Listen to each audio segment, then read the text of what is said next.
Creativity. What a wonderful state. We'd all like to have a little more creativity in our professions, in our lives.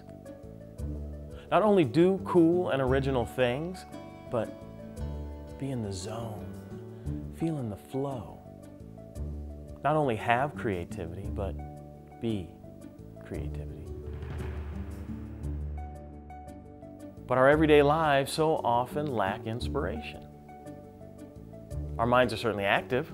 We make connections. The phone rings. You think about people you need to call. Or, did you miss a meeting? This leads to that. We may feel efficient, but not creative. We've seen others have it. Da Vinci, Mozart, Einstein. But me, I'm not wired that way.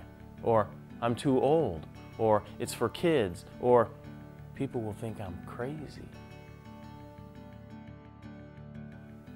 Some say it can't be taught. Others say you can develop it. Then others say it's inside. A natural part of us all. We just need to let it out. In this film, in this experience, you are about to go on a journey. You will meet some of the leading experts in the field of creativity. Neuroscientists, hypnotherapists, a Zen monk, healers, life coaches, artists, and more. Each of us has our own unique path to creativity. Some of us will need to lighten up, while others need to be more grounded. You may need solitude, while others need the spark of excitement. Here, you will align your logical, emotional, and spiritual selves. What combination unlocks your creativity? It's all about cracking your creativity code. Let the journey begin.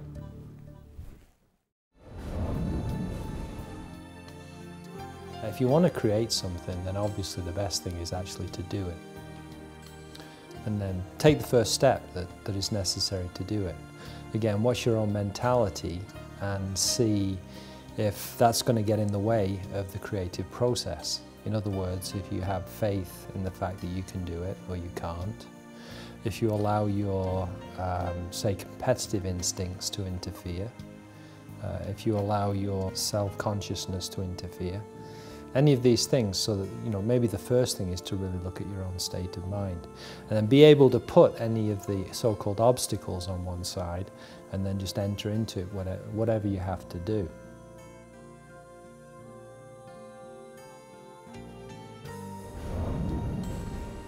We are born to be spontaneous and creative. From the beginning of human life, we have sung and danced and made art, and it's all our lifeblood. It's our cultural and personal heritage. And right now, more than ever on the planet, we really need to help heal ourselves and the planet by being creative.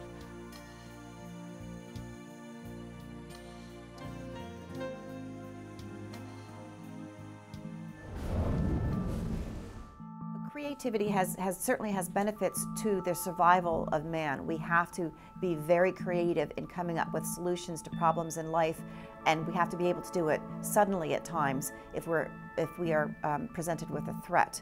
So creativity is one of the great human characteristics that has helped our survival, and we are wired to be creative.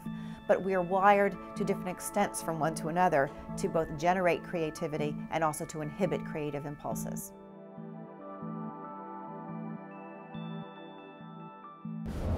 One of the most commonly held stereotypes when people are thinking about creativity is they tend to think about creative geniuses like the Bachs and the Einsteins of the world. And indeed, what's missed is the other kind of creativity that everyone shares. Each of us is creative every day.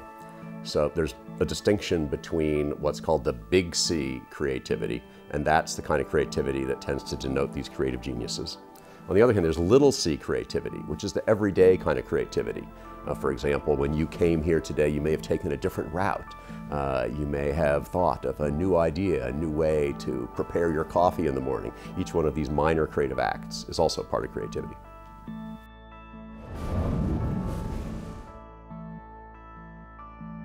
Some people are naturally born creative, and there are others that aren't.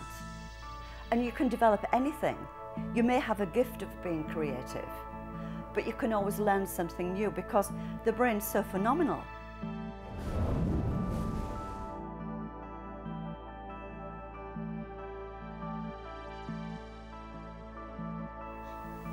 Your first creative act is simply to be here. Be present. Be still.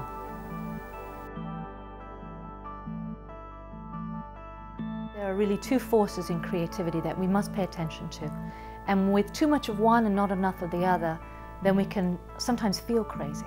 And the first force is the creative force itself, the ideas, the combinations, the juxtapositions. But then coming into that, we have to have a grounding conduit. We have to have some energy that's more guiding, structural, disciplined energy. Otherwise, our creativity is just existing in a morass of thoughts and feelings and ideas without actually ever being manifested.